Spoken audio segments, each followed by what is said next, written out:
Cantique numéro 36. 3, 4. Car Dieu nous aime, rien n'est secret, tous nos problèmes, il les connaît. Il nous appelle, les bras ouverts, pour nous révéler. Il s'est offert. Amen. Amen. Cantique numéro 72.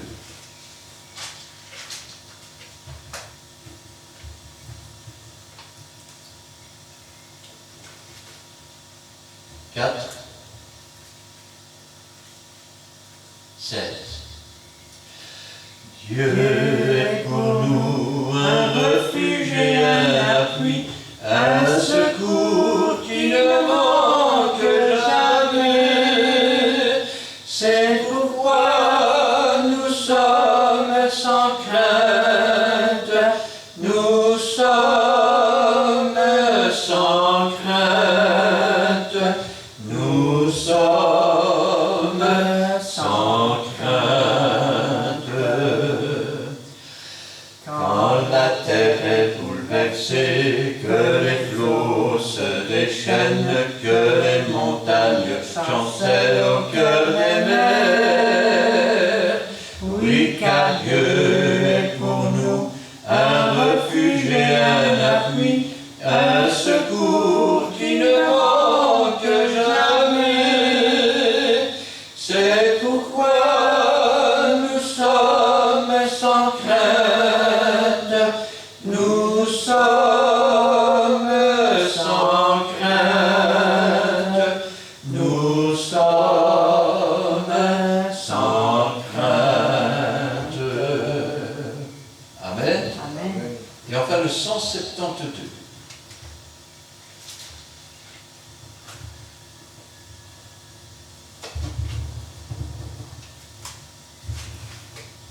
3, 4. Le temps des décisions est venu pour ton âme, pour Christ et la vie, où le mal et la mort, qui vas-tu servir le bon Dieu, le Dieu fort? Le temps des décisions est aujourd'hui pour ton âme. Choisis la vie et non la mort. Choisis la vie et non la mort. Choisis la vie, Dieu t'y convie. Choisis la vie et non la mort. Amen. Amen. Cet après-midi, j'aimerais bien sûr prendre la parole de Dieu avec vous. Dans le livre de Joël. Livre de Joël, nous lirons là le premier chapitre. Je vais demander à Edo de remettre la parole du Seigneur entre ses mains et Gina nous fera la lecture. Seigneur Dieu Tout-Puissant, Dieu béni son Père et sa femme, que ce qui est par nos âmes pour recevoir la nourriture spirituelle. Confirme ta parole, l'homme ne peut pas partir du pain, mais c'est la parole qui sort dans ton souffle de ton serviteur. Merci pour tout ça. Ouvre nos oreilles spirituelles. Donne-nous l'intelligence pour comprendre ainsi dit l'éternel. Donne-nous, si tu peux, Seigneur, la capacité et peut-être la connaissance. Si tout selon le bon vouloir de ton pouvoir, Père Saint-Seigneur, de mettre cette parole en pratique. Parce que c'est toi qui vas parler à travers l'instrument que tu as choisi. Nous sanctifions ton Seigneur. Nous voulons te dire merci, Père Saint-Seigneur, pour la bonne nourriture, la bonne nouvelle, Père Saint-Seigneur, que tu as préparée aujourd'hui, Père Saint-Seigneur. Gloire au Père, gloire au Fils et gloire au Saint-Esprit. Amen. Amen. Nous lisons la parole de Dieu dans le livre de Joël, chapitre 1. La parole de l'Éternel me fut adressée à Joël, fils de Pénuel. Écoutez ceci, vieillard, prêtez l'oreille, vous tous, habitants du pays. Rien de pareil est-il arrivé de votre temps ou du temps de vos pères. Racontez-le à vos enfants et que vos enfants le racontent à leurs enfants. Ce qu'a laissé le gazan, la sauterelle l'a dévoré. Ce qu'a laissé la sauterelle, le chélec l'a dévoré. Ce qu'a laissé le chélec, le asile l'a dévoré. Réveillez-vous, ivrognes, et pleurez. Vous tous, buveurs de vin, gémissez, parce que le mou vous est enlevé de la bouche. Car un peuple est venu fondre sur mon pays, puissant et innombrable. Il a les dents d'un lion, les mâchoires d'une lionne. Il a dévasté ma vigne. Il a mis en morceaux mon figuier. Il l'a dépouillé, abattu. Les rameaux de la vigne ont blanchi. Lamente-toi comme la Vierge qui se revêt d'un sac pour pleurer l'ami de sa jeunesse. Offrandes et libations disparaissent de la maison de l'Éternel. Les sacrificateurs, les serviteurs de l'Éternel sont dans le deuil. Les champs sont ravagés, la terre est attristée, car les blés sont détruits. Le mou est tari, l'huile est desséchée. Les laboureurs sont consternés, les vignerons gémissent à cause du froment et de l'orge, parce que la moisson des champs est perdue. La vigne est confuse, le figuier languissant, le grenadier, le palmier, le pommier, tous les arbres des champs sont flétris. La joie a cessé parmi les fils de l'homme. Sacrificateurs, saignez-vous et pleurez. Lamentez-vous, serviteurs de l'autel. Venez, passez la nuit revêtus de sacs, serviteurs de mon Dieu. Car offrandes et libations ont disparu de la maison de votre Dieu. Publiez un jeûne, une convocation solennelle. Assemblez les veillards, tous les habitants du pays, dans la maison de l'Éternel, votre Dieu, et criez à l'Éternel. Ah, quel jour! Car le jour de l'Éternel est proche. Il vient comme un ravage du Tout-Puissant. La nourriture n'est-elle pas enlevée sous nos yeux? La joie et l'allégresse n'ont-elles pas disparu de la maison de notre Dieu? Les semences ont séché sous les mottes. Les greniers sont vides, les magasins sont en ruine, car il n'y a point de blé. Comme les bêtes gémissent, les troupeaux de bœufs sont consternés parce qu'ils sont sans pâturage, et même le troupeau des brebis sont en souffrance. C'est vers toi que je crie, ô Éternel, car le feu a dévoré les plaines du désert, et la flamme a brûlé tous les arbres des champs. Les bêtes des champs crient aussi vers toi, car les torrents sont à sec, et le feu a dévoré les plantes du désert. Amen.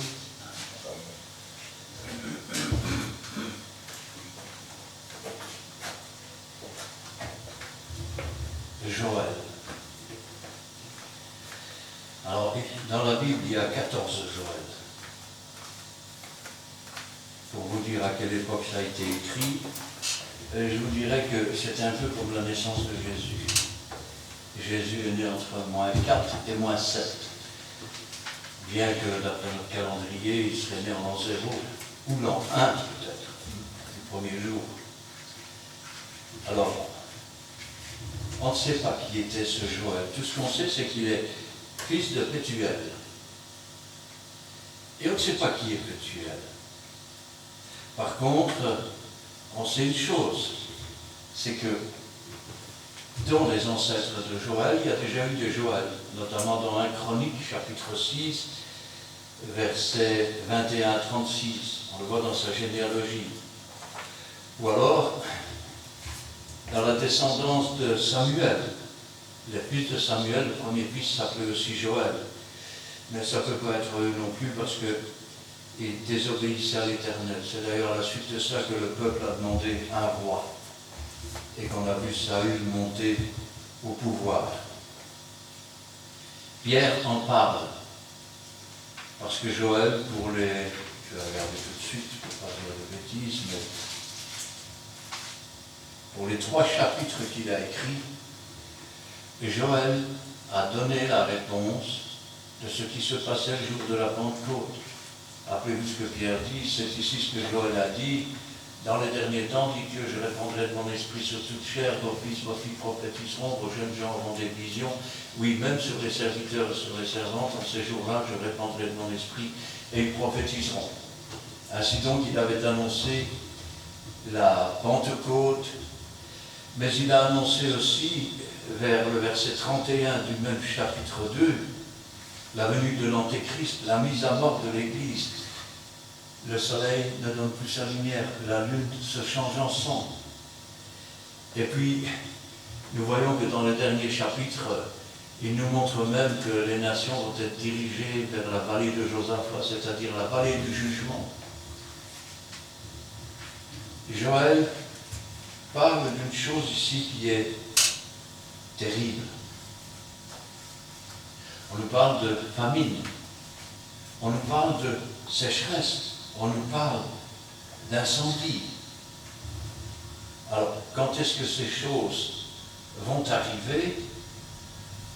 Regardez ce qu'il dit. A-t-on jamais entendu pareille chose avant? Parlez-en à vos enfants, qu'ils en parlent à leurs enfants et qu'ils en parlent à la génération suivante. Ça veut dire que ces choses sont des choses prophétiques. Ce sont des choses qui devancent le retour du Seigneur.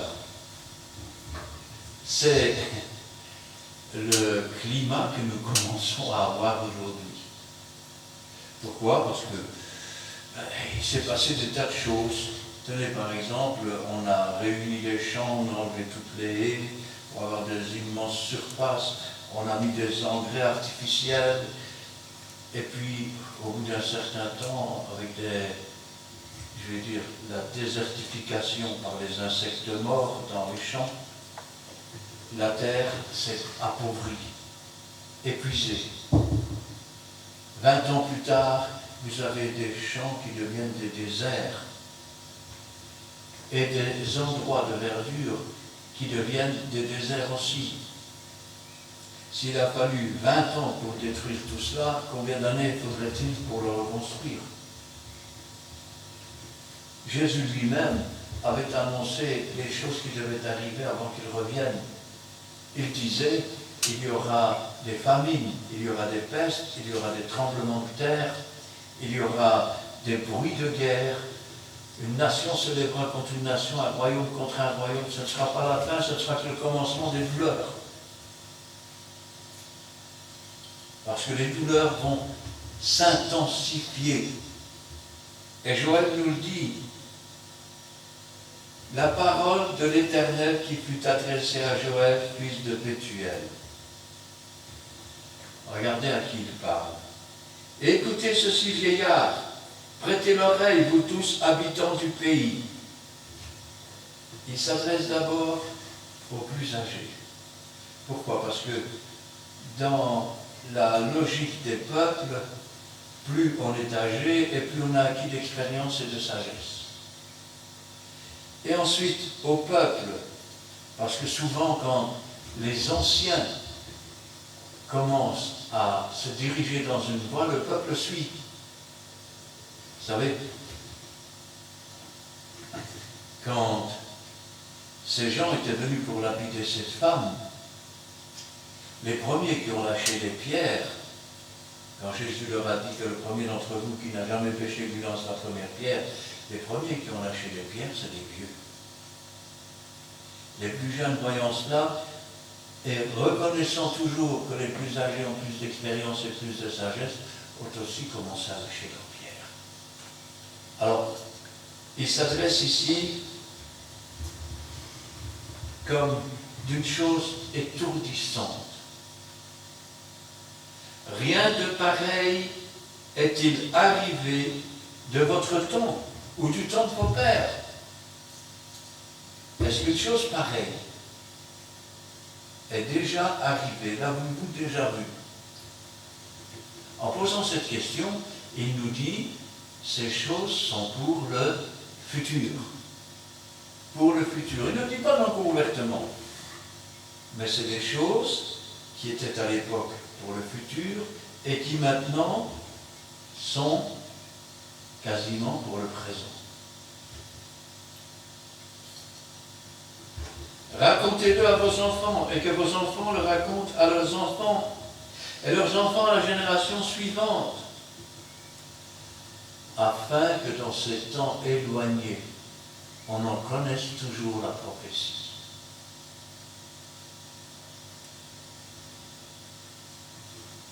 Ce qu'a laissé le gazon, la sauterelle l'a dévoré. Ce qu'a laissé la sauterelle, le géquel l'a dévoré. Ce qu'a laissé le gélec, le asile l'a dévoré. Toutes ces bêtes, tous ces animaux, ce sont en fait différents types de sauterelles. Ça veut dire que toutes les races de sauterelles se sont jointes ensemble. Nous pourrions dire tous les animaux qui dévorent. Et regardez ce qu'il dit ensuite. Réveillez-vous, ivrognes, et pleurez, vous tous, buveurs de vin, gémissez, parce que le mou vous est enlevé de la bouche.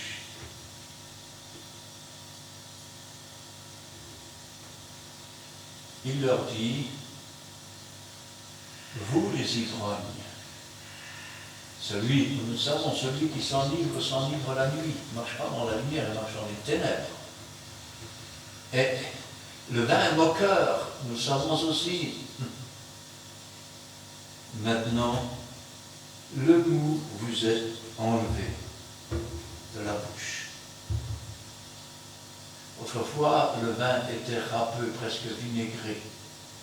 Et il y avait toujours, je vais dire quelque part, ce n'était pas filtré comme aujourd'hui où nous n'avons pas de dépôt dans les bouteilles. Il y avait beaucoup de dépôts dedans, on appelait ça du mou. Et le mou vous est enlevé de la bouche. Ça veut dire que même ceux qui s'enivrent ne trouvent plus d'alcool. Car le peuple est venu fondre sur mon pays, puissant et innombrable. Quel est le pays de Joël? C'est Israël. Quel est le pays de l'Éternel? C'est Israël. Car Joël veut dire Dieu est éternel, ou l'Éternel est Dieu. Il a les dents d'un lion, les mâchoires d'une lionne. Il a dévasté ma vie. On nous parle ici de ce que les prières des saints se font entendre, de ce que le lion de Juda commence à en avoir assez, de ce que l'horloge tourne. Aujourd'hui, même les gens de 70 ans, parfois dans les églises, ne réalisent même pas qu'ils sont aux portes de la mort et qu'ils doivent se repentir et changer de vie.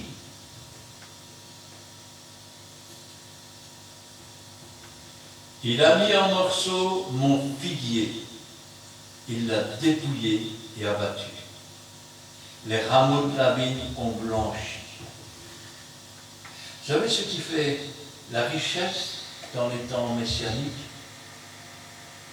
C'est quand un homme est à l'ombre de son figuier et de ses vignes. De même que le bœuf et l'âne étaient des signes de richesse. Quand, je vais dire, tout nous est enlevé, les vignes, les oliviers, les arbres, qu'est-ce qui reste? Il a mis en morceaux mon figuier, et il a dépouillé et abattu. Les rameaux de la vigne ont blanchi. Là, monte-toi comme la Vierge qui se revêt d'un sac pour pleurer l'ami de sa jeunesse. L'offrande et la libation disparaissent de la maison de l'Éternel. Les sacrificateurs, serviteurs de l'Éternel, sont dans le deuil. Ça veut dire quoi? Ça veut dire qu'il y a deux choses qui se passent au sein des églises. La première, vous avez les pasteurs qui réclament toujours la dîme, la dîme, et la dîme, et la dîme, pour faire tourner leur affaire. Sauf que, avant que Jésus ne vienne, et que la loi était encore respectée sur la dîme, les gens apportaient la 10e partie de leur récolte, la 10e partie des animaux nés dans leur maison, la 10e partie de tout ce que leur avait rapporté.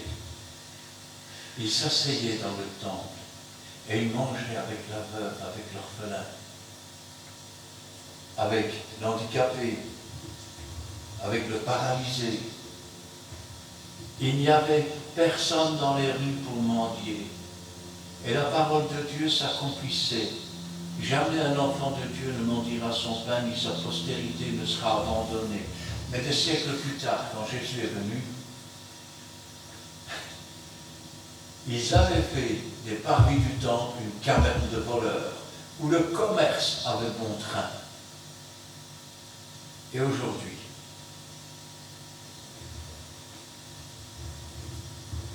quand une veuve se présente dans l'église et qu'elle n'a quasiment rien pour vivre, quand un orphelin ou un estropié se présente et qu'il n'a quasiment rien pour vivre,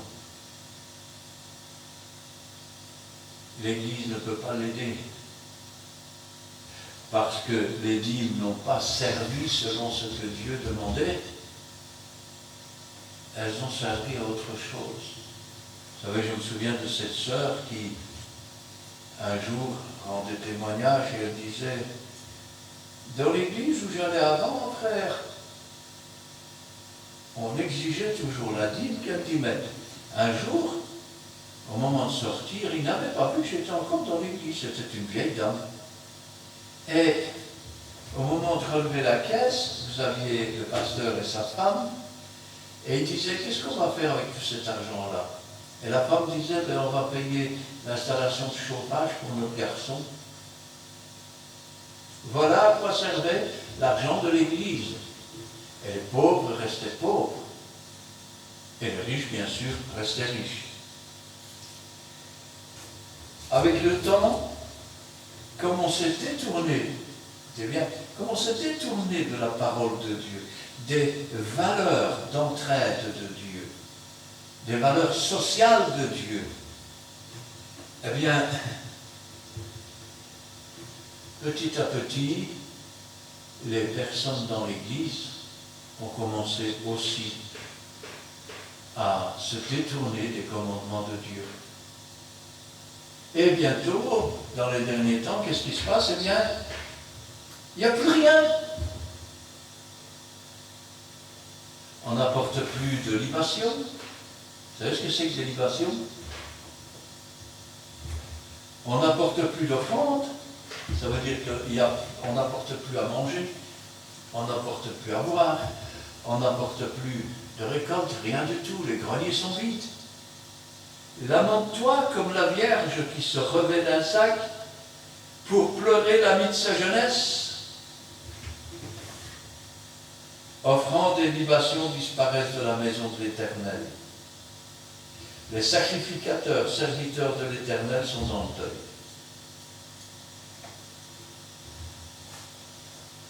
Vous savez ce que c'est qu'être dans le deuil? On est dans le deuil quand quelqu'un est mort. Oui ou non? Vous n'êtes quand même pas dans le deuil quand il n'y a personne qui est mort. Pourquoi sont-ils dans le deuil? Parce que beaucoup d'entre eux se sont détournés de Dieu. Ils sont morts par leurs offenses. Et leurs églises sont mortes aussi. Ils sont dans le deuil. Oh, il est rentré moins ce mois-ci que le mois passé. Qu'est-ce qu'on va faire? Et après, on se tourne vers l'État. Comme ça, la moitié des besoins de l'Église sont subventionnés par l'État.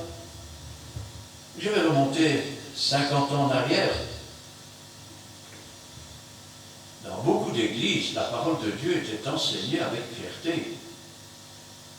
Et vous savez quoi? Comme les gens dans l'église se convertissaient parce que l'Esprit de Dieu pouvait agir, parce que les serviteurs n'étaient pas corrompus et ne corrompaient pas comme un microbe qui se répand dans le peuple de Dieu, ils ne corrompaient pas le peuple, eh bien, le peuple avait à cœur de donner pour Dieu, à cœur d'apporter dans la maison de Dieu, parce qu'il savait que cela profitait à l'œuvre de Dieu et pas dans les poches d'un voleur. On ne peut pas dire ça, frère, je le dis. Les champs sont ravagés. Regardez, on peut le prendre dans deux sens.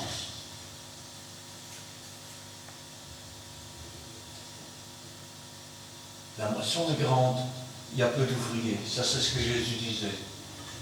Et Joël dit, les champs sont ravagés.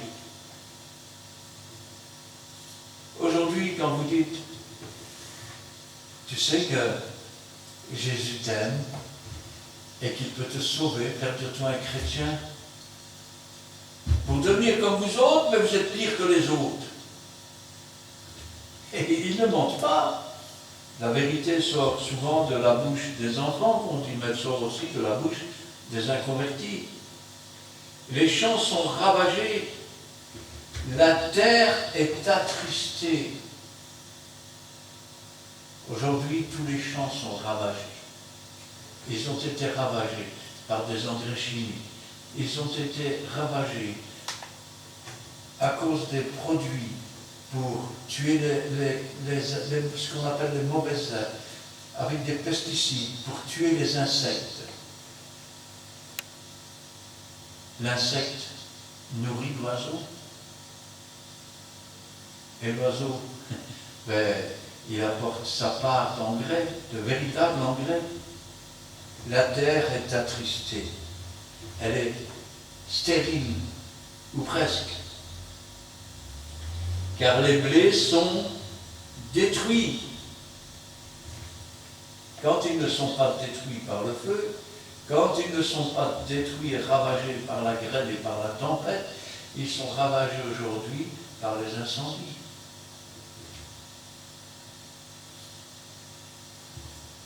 Le mou est tari. Waouh! Le mou est tari. Ça veut dire que le peu qu'on en tire est mauvais. C'est comme une source qui est tarie. Ça veut dire qu'à un moment donné, son filet commence à ralentir, et puis pour finir, il sort que des saletés de la boue. Le mou est tari. L'huile est desséchée. Je vais dire autrement. Ce qu'on appelle le mou, c'est ce qu'il y a dans le vin. Le sang de Christ est devenu taré. C'est comme cette femme qui était derrière Jésus, qui avait une perte de sang. Le sang de Christ est une perte pour ces gens. Et donc, il ne peut pas les sauver parce que même ceux qui sont censés, je vais dire, apporter la parole de Dieu, Jésus leur dirait aujourd'hui, méfiez-vous du levain des pasteurs et pas des pharisiens. Méfiez-vous des aveugles qui conduisent des aveugles. L'huile est desséchée. Ah, vous voyez partout le Saint-Esprit qui agit. Oui, mais, excusez-moi de vous déranger, mais le Saint-Esprit ne fait pas tomber les gens à terre, il les relève. Le Saint-Esprit ne consiste pas à faire n'importe quoi, n'importe où et n'importe comment. La plupart des églises qui prétendent avoir l'action du Saint-Esprit dans leur église, en fait, ce sont des actions diaboliques, des miracles mensongers. L'huile est desséchée. Les laboureurs sont consternés. Nous parlons ici des temps juste avant la venue de Jésus. Les blés sont détruits, les champs sont ravagés, la terre est attristée, le mou est tari, l'huile est desséchée, les laboureurs sont consternés. Aujourd'hui, bien des laboureurs, vous savez ce qu'on appelle les fermiers, là, bien des laboureurs sont consternés. Vous savez pourquoi? Oh papa, il faut vivre avec ton temps maintenant, hein? Parce que maintenant on fait ça avec des grosses machines. Pour cultiver des hectares et des hectares, il faut mettre le fumier spécial, tu sais, le machin en bout là. De votre temps, je sais bien, vous n'êtes pas comme ça, mais maintenant vous êtes moderne, hein? Aujourd'hui, ils sont consternés. Leur terre est appauvrie, leur terre ne produit plus. Et comme si ça ne suffisait pas, la sécheresse vient encore s'ajouter. Alors, je vais vous dire quelque chose. Aujourd'hui, il y a des savants qui sont en train d'élaborer, comme autrefois ils élaboraient des engrais et des systèmes pour avoir un seul champ de centaines d'hectares et cultiver plus vite et produire plus, et qui aujourd'hui ont tout ruiné. Ils sont en train de préparer des semences qui résistent à la sécheresse ou aux inondations. Alors, je vais vous dire une chose. La première chose, c'est que la semence, elle se met en terre. Si le milieu dans lequel elle est mise en terre n'a pas un pourcentage d'humidité, la semence ne mourra pas. Elle est latente. Ça veut dire qu'elle ne germera pas, ça veut dire qu'elle ne poussera pas. On nous parle de champs qui sont réduits, dans lesquels on met des semences, mais il n'y a même pas la rosée au matin pour dire d'humidifier la terre, rien. On nous parle d'un réchauffement global de la terre. Il est inscrit dans la Bible que dans les derniers temps, le soleil brûlera les hommes. Si ce taux d'humidité n'est pas là dans le sol, la semence ne peut pas mourir, elle ne peut pas germer, elle ne peut pas pousser. Les laboureurs sont consternés, les vignerons gémissent. À cause de quoi? À cause du froment, de l'orge, parce que la moisson des champs est perdue. Elle est perdue. Et c'est ce que nous commençons à voir. On entend 30% de perte par ici, 40% par là. Ah, j'ai quasiment tout perdu ici. La vigne est confuse, le figuier languissant. Pourtant, je vais vous dire, un figuier, ça résiste bien à des températures bien chaudes et tout. Mais là, il est languissant. Ça veut dire que non seulement dans les premiers 20 ou 30 cm de terre, il n'y a plus d'humidité, ça veut dire que les semences ne poussent plus, un peu comme dans un désert, mais en profondeur, il n'y a plus d'eau non plus. Parce que les nappes phréatiques ont été vidées. Le grenadier, le palmier, le pommier, tous les arbres des champs sont flétris. Flétris, ça veut dire quand les feuilles commencent à jaunir, quand les feuilles commencent à tomber, alors qu'elles ne devraient pas et qu'ils devraient être bien verts et remplis de fruits. La joie a cessé parmi les fils de l'homme. La joie a cessé. on va le dire autrement. L'heure est grave. Et pas grave un petit peu, mais très grave. Je vais vous dire une chose, je pense en avoir déjà parlé il y a quelques années, mais en Europe, il y a des endroits, il y a des charges, où pour vendre plus de matériel, qu'est-ce qu'on fait? On remplit des smirnocs, on met les cachets dessus, les invendus, et puis quand ils arrivent à destination, c'est-à-dire dans une décharge, il y a des gardiens qui sont là, ils ouvrent la porte, ils vérifient les scellés, ils ouvrent les scellés, et puis on jette tout dans la décharge. Parce que si on les laisse là, il va en avoir trop sur le marché et vous ne les payerez pas aussi cher. On fait la même chose avec la nourriture. Il y a des congélateurs pour la viande dans lesquels on entretient congelé de la viande pendant 4 ans. La 4e année, on la met sur des bateaux et on jette tout dans la mer. Parce que la viande commence à pourrir. Eh oui. On n'attend pas 2 ans et demi, par exemple, et envoyer de la viande au tiers-monde. Non, non. Parce que si on donne ça au tiers-monde, ben, ils n'auront plus besoin de nous. Ben, ils ont besoin de nous pour demander de l'argent et s'endetter. Et nous, on a besoin d'eux pour faire des intérêts. Et ici, la Bible nous dit, la vigne est confuse.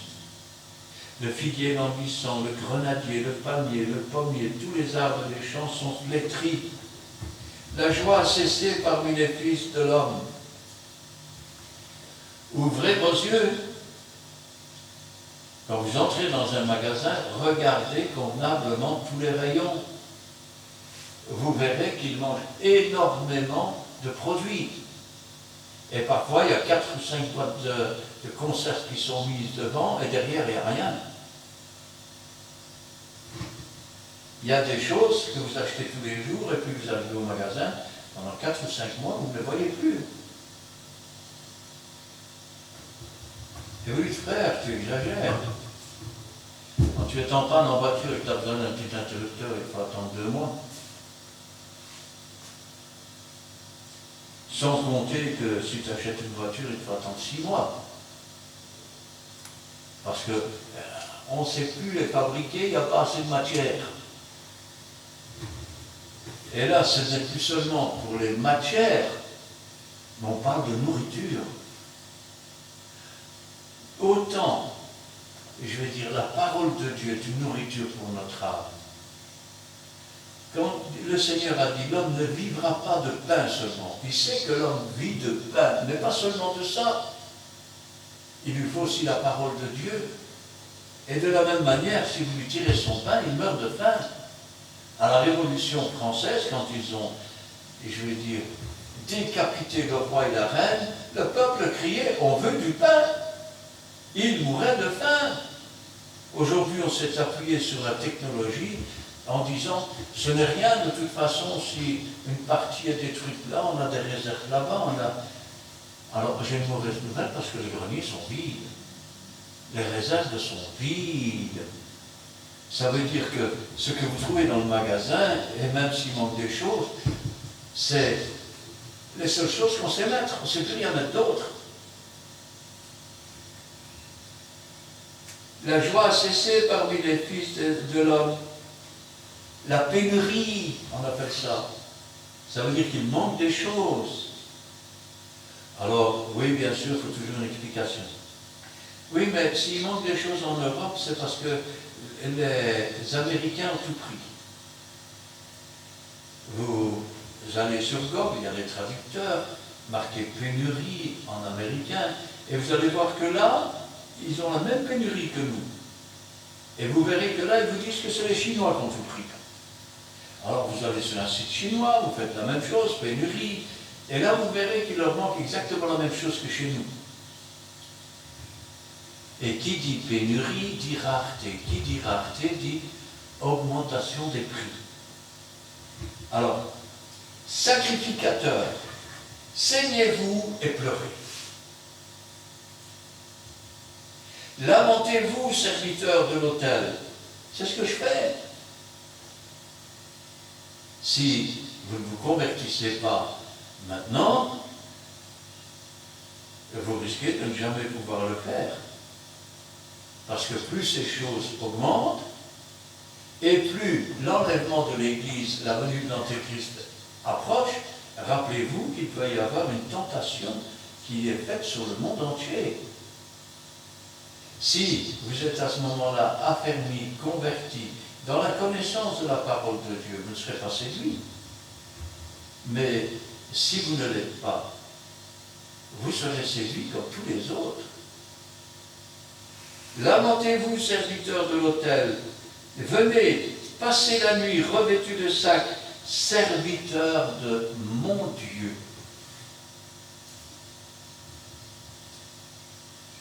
Et pourquoi? Car l'offrande et la libation ont disparu de la maison de votre Dieu. Ça veut dire que l'on ne reconnaît même plus que tout ce que nous possédons vient de Dieu et nous a été accordé par Dieu. Non, la nouvelle doctrine, c'est moi qui m'est acquis. Ce sont mes mains qui ont fait cela. Mais si Dieu ne t'avait pas prêté la force et s'il ne t'avait pas prêté la vie, mon ami, tu n'aurais rien. Les offrandes et libations ont disparu de la maison de Dieu. Et vous savez quoi? Et quand on en apporte, vous avez toujours des serviteurs, on va dire des pasteurs avec un tout petit pays, qui arrivent encore à le mettre dans leur poche. Donc ça disparaît. Il faut bien que ça disparaisse quelque part. Oh, laisse-moi deviner. Ta dîme a disparu pour aller danser ou pour aller en vacances. Eh oui. Publiez un jeûne, une convocation solennelle. Assemblez les vieillards et tous les habitants du pays dans la maison de l'Éternel, votre Dieu. Et criez à l'Éternel.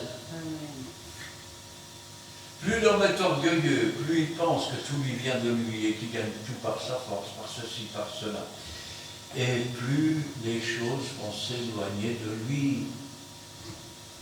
Plus il compte sur Dieu et plus la bénédiction de Dieu vient sur lui. Ah, quel jour! Voilà la question qu'on pourrait se poser, étant donné qu'on ne sait déjà pas. Je vais dire à quelle époque a vécu Joël, bien que ce soit un prophète, et je dirais un très grand prophète. Certains le portent jusqu'au 3e siècle avant Jésus-Christ, et d'autres jusqu'au 9e siècle avant Jésus-Christ. Un peu comme, je le disais tout à l'heure, comme Jésus. Pour les catholiques, suivant le calendrier catholique, eh bien, il est né en l'an 0, donc il y a 2023 ans. Seulement, si on regarde les faits, il est né entre -4 et -7. À quel jour? C'est une bonne question. Quand est-ce que ça va arriver, ça? Rappelez-vous ce que disait Jésus. Quand vous verrez ces choses, quand vous verrez l'abomination de la désolation établie là où elle ne va pas être, relevez vos têtes, car votre délivrance est proche.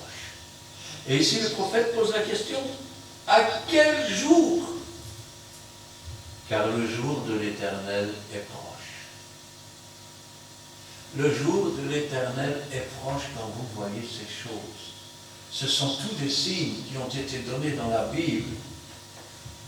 Car le jour de l'Éternel est proche. Il vient comme un ravage tout puissant. Comme un ravage tout puissant. Cela va commencer par un ravage, par les récoltes détruites. Je vais vous dire une chose. Pour accepter un sauveur comme étant le Christ venu régner sur la terre, alors que c'est l'Antéchrist, avec des prodiges et des miracles mensongers, avec un faux prophète. Ne faut-il pas vraiment être dans la détresse? Ne faut-il pas vraiment être dans la crainte ou quoi et se raccrocher à n'importe quoi? C'est pour ça que le jour de l'Éternel, il vient comme un ravage tout-puissant. Heureux ceux qui auront gardé la parole du Seigneur. Ils seront préservés au jour de la tentation qui vient sur le monde. La nourriture n'est-elle pas enlevée sous nos yeux?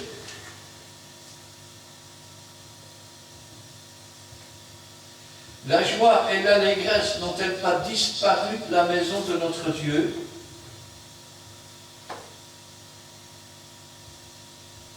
Les semences ont séché sous les mottes. Elles ont été semées, mais elles ont séché. Et vous savez quoi?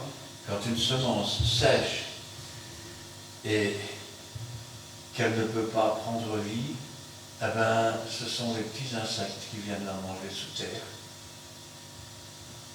Les greniers sont vides. Les greniers du monde sont en train de se vider. Les magasins sont en ruine. Alors, pourquoi croyez-vous que, c'est un exemple que je prends, qu'aujourd'hui les grands groupes de magasins, vous savez, ces gens qui sont venus installer des supermarchés, qui ont mis en faillite tous les petits commerçants. Oui, parce que il faut bien comprendre, les anciens, ils étaient stupides, il fallait innover, il fallait faire de la modernité. Aujourd'hui, ils commencent à sentir qu'ils ne savent plus se ravitailler. Et il va falloir prendre ce qu'il y a, et puis ça, on ne peut pas prendre, et ça. Alors, qu'est-ce qu'ils font? Ils font des franchisés. C'est-à-dire que ça a toujours la même enseigne, c'est l'enseigne du groupe, c'est quelque part toujours les mêmes fournisseurs, donc c'est eux qui fournissent, sauf que là, s'ils étaient toujours propriétaires des magasins, au moment où ils ne savent plus fournir, mais ils ont la clientèle sur le dos. Et ils risquent d'avoir des problèmes aussi pour leurs bénéfices. Tandis que là, tant qu'ils achètent et ils revendent à des magasins qui portent leur enseigne, à des indépendants, ils se font toujours un petit bénéfice d'une façon ou de l'autre. Si le client n'est pas content, ben il va trouver le patron du magasin et pas le fournisseur. Ainsi donc, les greniers sont vides, les magasins sont en ruine, car il n'y a point de blé. Il n'y a point de blé. Vous savez, quand j'ai lu ça ce matin, j'ai dit, Seigneur, ça ressemble à peu près à la vision que tu m'avais montrée. Il y avait du blé, il y avait du riz mélangé, et puis ça s'éparpillait, ça sautait comme s'il y avait des bêtes dedans. Et puis j'ai dit, mais c'est quoi ça, Seigneur? Et puis j'ai vu un vieux rat. Ça veut dire qu'il n'y aura pas que les sauterelles, il n'y aura pas que les animaux sous terre qui vont manger les graines séchées, mais les rats aussi. Car il n'y a point de blé, comme les bêtes gémissent, les troupeaux de bœufs sont consternés parce qu'ils sont sans pâturage, et même les troupeaux de brebis sont en souffrance. On dirait, pourquoi serait pas en souffrance si les autres sont en souffrance? Mais le bœuf, il vit en général dans la ville, dans les champs de la ville. Les brebis, elles vivent dans la montagne, auprès des alpages, dans les herbes vertes, mais même là, il n'y en a plus. Même là, il n'y en a plus. Et vous savez pourquoi? Quand la neige a fondu, c'est la neige qui, chaque année, apportait de l'eau et des ruisseaux, qui faisait des alpages et des verdures.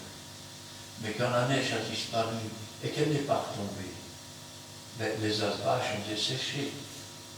Et à la première pluie, il n'y a pas poussé de l'herbe ou quoi que ce soit. L'eau s'est gorgée de terre, elle a glissé entre les rochers et la terre, et c'est ce qu'on appelle des glissements de terrain. C'est ce qu'on voit tous les jours. C'est vers toi que je crie, ô Éternel, car le feu a dévoré les plaines du désert. Ce monde est un désert, et le feu est en train de dévorer les plaines. Et la flamme a brûlé tous les arbres des champs. Quand est-ce qu'on ne voit pas des forêts qui brûlent? Les bêtes des champs crient aussi vers toi. Quand une forêt brûle, vous avez les animaux. Quand une maison brûle, ou plusieurs maisons comme ça, un incendie, vous avez des gens qui meurent dans leur maison. Quand la forêt brûle, vous avez des animaux qui meurent dans la forêt. Aussi bien des tout petits animaux qui rampent à terre, que des animaux qui sont dans les arbres, que ceux qui, par exemple, comme le chevreuil, comme le daim, comme le loup, comme l'ours, ces animaux-là aussi souffrent. C'est vers toi que je crie, ô Éternel, car le feu a dévoré les plaines du désert et la flamme a brûlé tous les arbres des champs. Ça veut dire qu'il n'y a plus rien à manger, pas de fruits, rien. Il n'y a pas de récolte, c'est fini. C'est le début de la fin de la satiété. Et vous me direz, mais ces choses, elles vont s'amplifier à quelle vitesse? Demandez à un scientifique qui vous dira en 2050. Et moi je vous dis, observez la nature. Quand il y a 10 cm de neige et qu'il a bien gelé, quand le soleil commence à se lever pendant un jour ou deux, vous ne voyez rien. La neige est toujours dans les endroits où on n'a pas marché. Et en une journée, toute la neige disparaît. Toute la neige. Ça veut dire qu'à un moment donné, on va être surpris par la vitesse à laquelle les glaciers vont fondre, à la vitesse à laquelle les herbes d'alpage vont se dessécher, à la vitesse à laquelle les arbres vont commencer à brûler, comment les champs ne vont plus donner de semences. Et je vous parle de ce que Jésus avait dit, il y aura des famines, des temps difficiles. Et pourquoi ces temps difficiles? Parce que les autres sont hautains, blasphémateurs, irreligieux, amis de l'argent, ennemis des gens de bien. Pourquoi ont-ils détruit les champs? Pourquoi ont-ils détruit les terres? Pour de l'argent.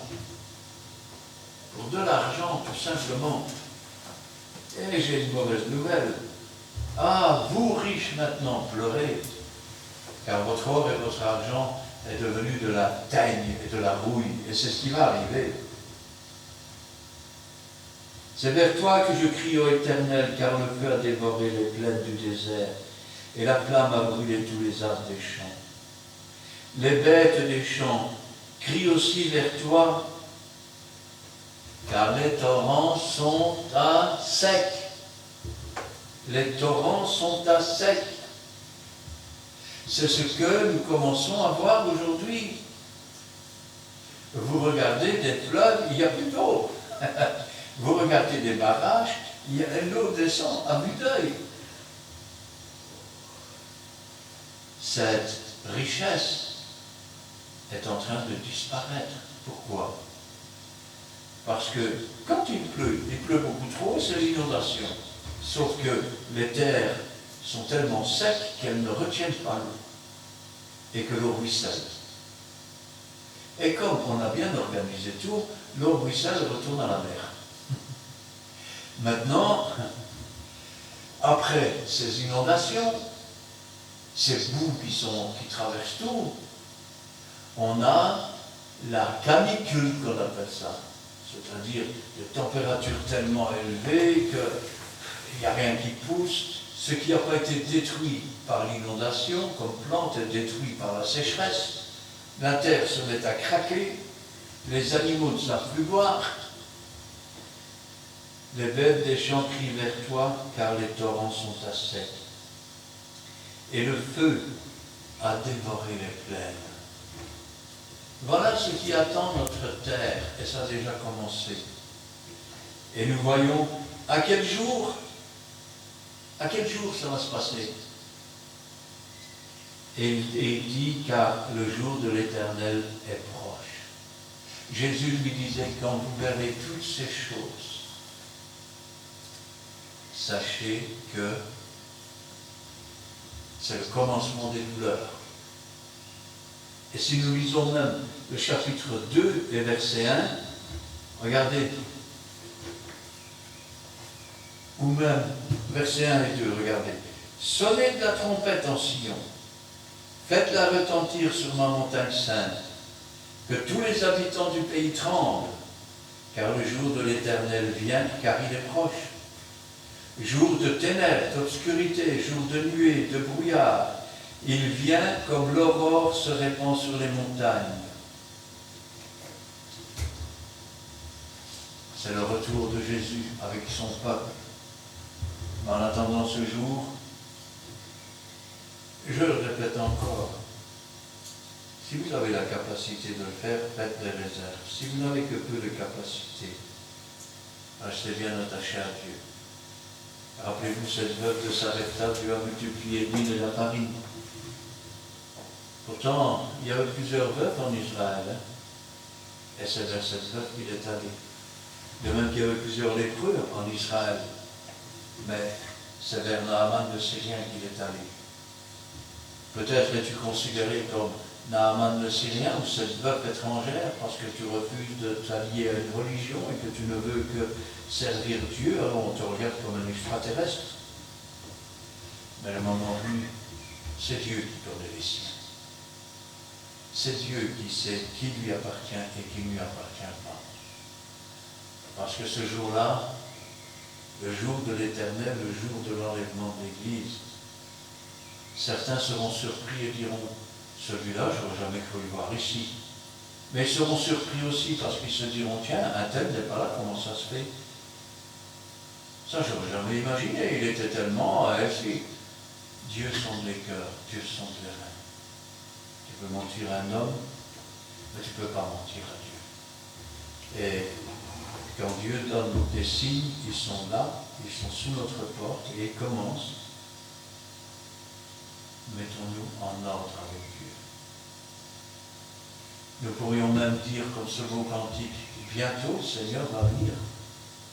Es-tu prêt? C'est ça la question.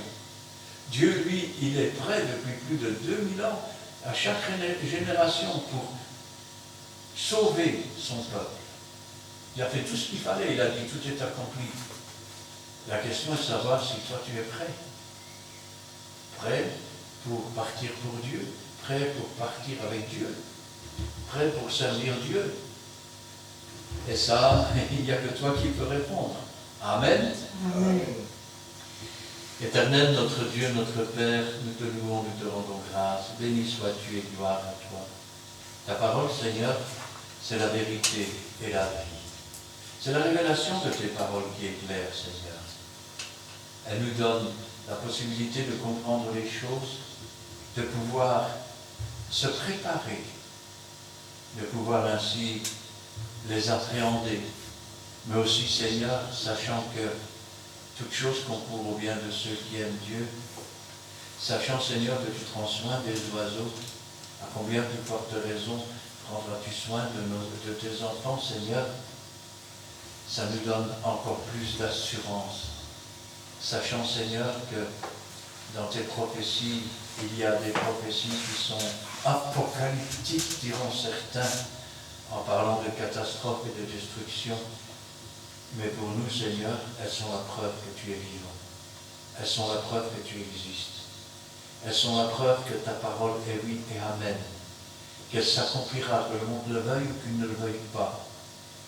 Et c'est la preuve aussi, Seigneur, que dans toutes ces fléaux, tu peux nous garder dans ta main.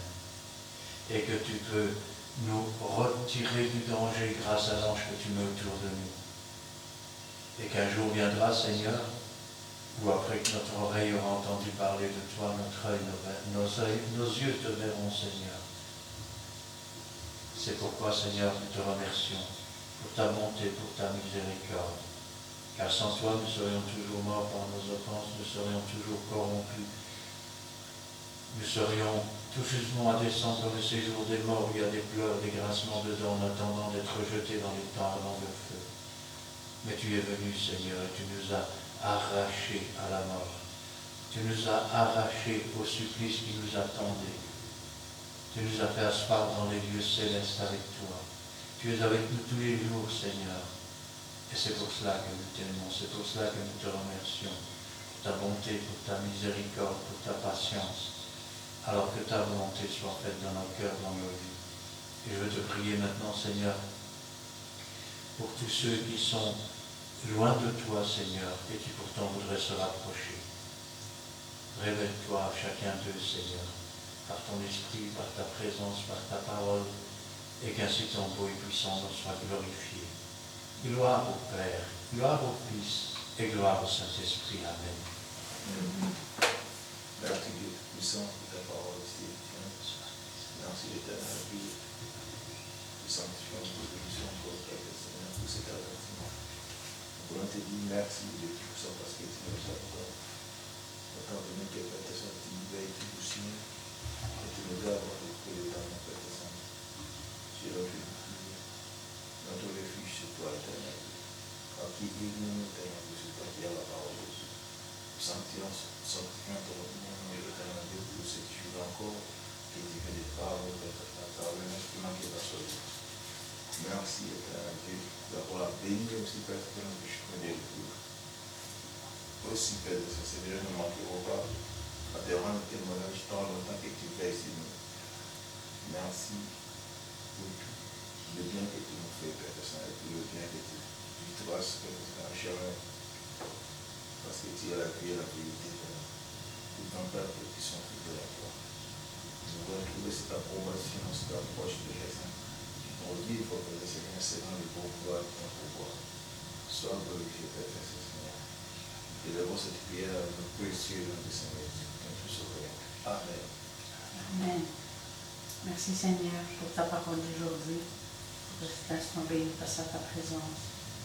Merci pour ta parole d'aujourd'hui, parole qui est vraie, parole qui nous montre le chemin à suivre, qui est une lampe sur notre chemin. Et aujourd'hui encore, tu parles à ton peuple, car tu es notre Dieu, notre Père. Tu nous avertis des choses qui vont arriver, des temps difficiles qui sont déjà là, de la famine, de la sécheresse, de l'incendie. Tu nous demandes de te rester fidèle, d'être accroché à ta parole et surtout de la mettre en pratique. Car tu nous dis que ton retour est proche et tu réponds aussi à cette question, quel jour? Donc, nous devons t'écouter, nous devons mettre en pratique ce que tu nous ordonnes afin d'être prêts, Seigneur. Et nous voulons, Seigneur, persévérer, Seigneur, dans le chemin que tu as tracé pour chacun de nous. Persévérer dans la fidélité, persévérer dans l'application, à la pratique de tes paroles. Ne pas tomber en tentation, ni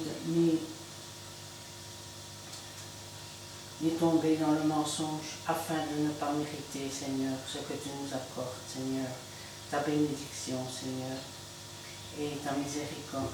Nous voulons, Seigneur, te voir face à face dans ton ciel de gloire. Agis, Seigneur, en tes serviteurs présents. Oins-les, Seigneur, de ton Saint-Esprit. Protège-les des méchants, des orgueilleux, et fortifie-les, Seigneur, dans le ministère que tu leur as confié. Interviens, Seigneur, pour notre famille spirituelle. Tu vois, Seigneur, celle qui t'est fidèle. Et tu vois aussi ceux, Seigneur, qui sont plus faibles, qui agissent selon leur volonté. Agis dans ces cas. Que ton Saint-Esprit se manifeste, qui brise les fers, qui brise les chaînes. Que toute la gloire te revienne, mon Dieu. Merci, Seigneur, pour ta bonté divine. Merci pour ta protection de chaque jour. Merci, Seigneur, car tu es tout pour nous. Tu es notre force, notre bouclier. Et c'est toi qui prends soin de nous, Seigneur, chaque jour. Agis aussi dans le cœur de nos familles respectives, mon Dieu, nos enfants, nos petits-enfants. Amenez tous à toi, Seigneur. Je remets aussi, Seigneur, tous les malheureux de la terre qui crient à toi. Tous ceux qui veulent réellement te connaître et te servir, agis, Seigneur, avant ton retour. Et interviens, Seigneur, pour tout ce qui se passe dans ce monde de corruption. Tu peux tout, tu sais tout, Seigneur. Tu as tout pouvoir. Tout t'appartient, Seigneur, car c'est toi qui as fait le ciel et la terre et tout ce qui l'enferme. C'est toi, Seigneur, qui as fondé le monde. Et du haut du ciel, tu vois tout, tu sais tout. Nous remettons tout entre tes mains, Seigneur. Agis aussi dans le cœur de tous ceux que nous oublions, mais toi tu n'oublies pas, Seigneur. Merci, Seigneur, de nous garder dans ta main puissante et donne-nous de retenir cette parole, de l'accepter, mais surtout de la mettre en pratique, ô mon Dieu. Gloire à ton nom, louange à toi, béni sois-tu dans le bon nom de Jésus-Christ. Amen. Amen. Amen. Eh bien, nous terminerons avec le cantique numéro 321.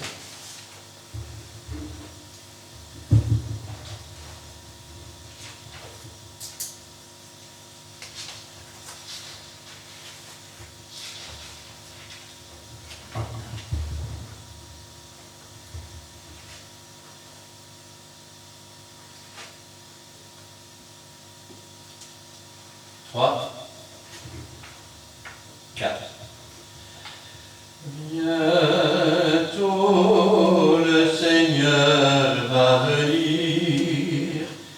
Es-tu prêt? Bientôt le ciel il veut t'ouvrir. Es-tu prêt? Es-tu prêt? Es-tu prêt? Es-tu prêt pour l'éternité? Es-tu prêt? Es-tu prêt? Le Sauveur t'a-t-il racheté?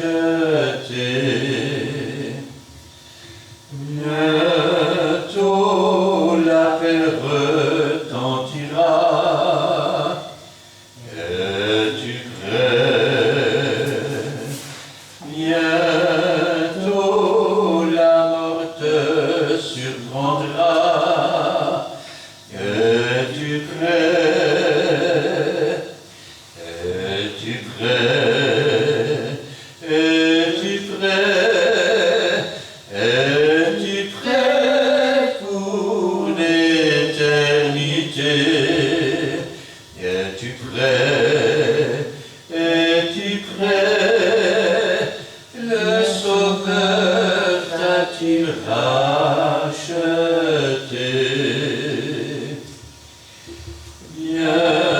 Bientôt Jésus va te juger. Es-tu prêt? Oh, devra-t-il te condamner? Es-tu prêt? Es-tu prêt? Es-tu prêt? Es-tu prêt pour l'éternité? Es-tu prêt? Es-tu prêt? Le Sauveur t'a-t-il racheté?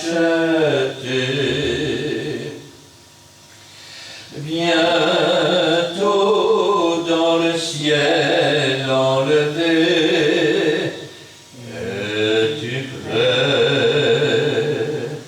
Tous les élus seront sauvés. Es-tu prêt? Es-tu prêt? Es-tu prêt? Es-tu prêt pour l'éternité? Es-tu prêt? Es-tu prêt? Le Sauveur t'a-t-il racheté?